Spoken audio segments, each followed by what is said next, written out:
দেশ গড়তে জুলাই পদযাত্রায় নেমেছে জাতীয় নাগরিক পার্টি। বৈষম্য বিরোধী ছাত্র আন্দোলন থেকে এক দফার মাধ্যমে গণ অভ্যুত্থানের রূপ নিয়েছিল সেই আমাদের কোটা সংস্কার আন্দোলন। কোটা সংস্কার আন্দোলন থেকে গণ অভ্যুত্থান, যার মাধ্যমে স্বৈরাচারী শেখ হাসিনা দেশ থেকে দিল্লিতে পালিয়েছিল।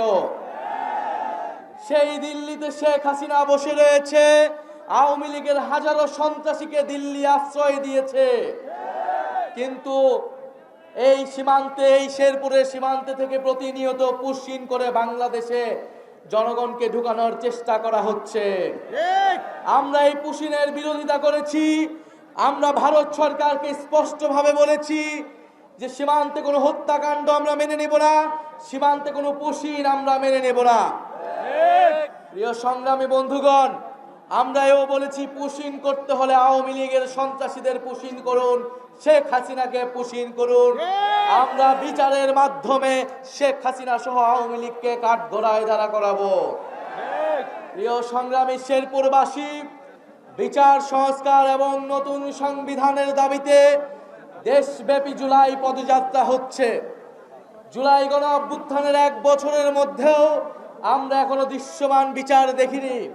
আওয়ামী লীগের দোসররা বিভিন্ন জায়গায় রয়ে গিয়েছে, প্রশাসনে ঘাপটি মেরে বসিয়ে রয়েছে।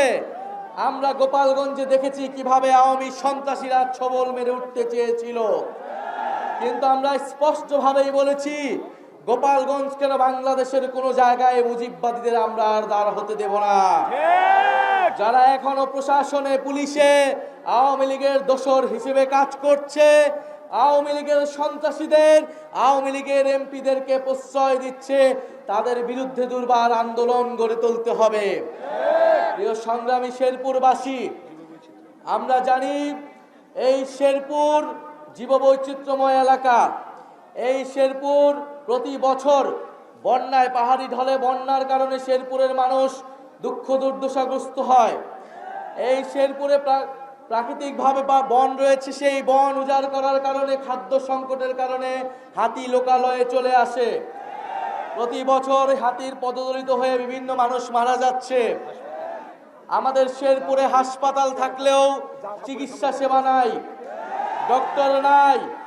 আমাদের এখানের শিক্ষা ব্যবস্থা পর্যাপ্ত নয়, তরুণদের জন্য কর্মসংস্থান নাই।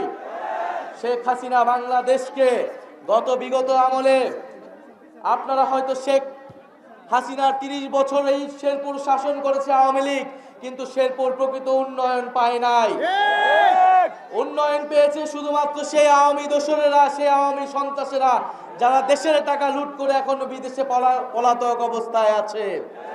প্রিয় শেরপুরবাসী, আপনারা নিজেরাই চিন্তা করুন, আপনারা নিজেরা ভাবুন যে যেই জুলাই গণ অভ্যুত্থানে আপনাদের শেরপুরের সন্তানেরা শহীদ হয়েছেন, সারা দেশের মানুষ রাজপথে নেমে এসেছিল সে আওয়ামী লীগের বিরুদ্ধে।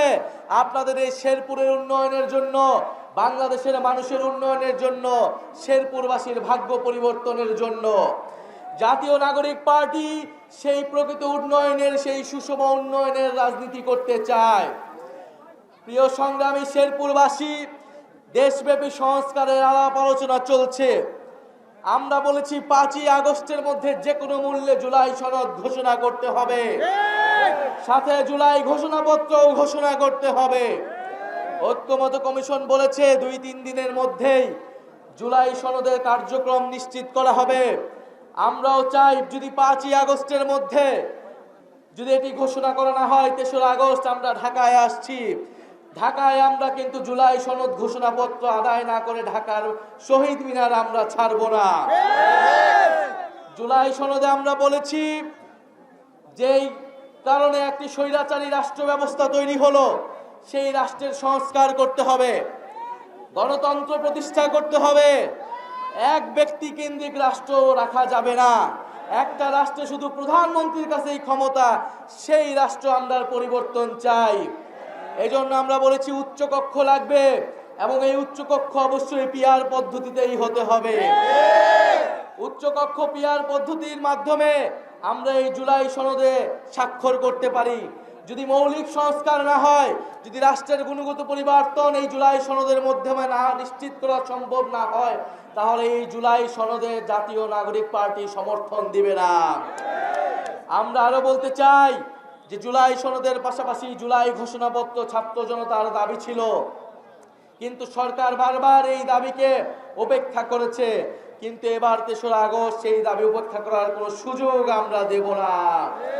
জুলাই ঘোষণাপত্র অবশ্যই জারি করতে হবে এবং নতুন সংবিধানে তা যুক্ত করতে হবে। প্রিয় সংগ্রামী শেরপুরবাসী, আপনারা জানেন জাতীয় নাগরিক পার্টি বিচার সংস্কার এবং নতুন সংবিধানের দাবিতে ৩রা আগস্ট জড়ো হচ্ছে। আপনাদেরকে আমন্ত্রণ জানাচ্ছি। ইনকিলাব, ইনকিলাব, জিন্দাবাদ, জিন্দাবাদ।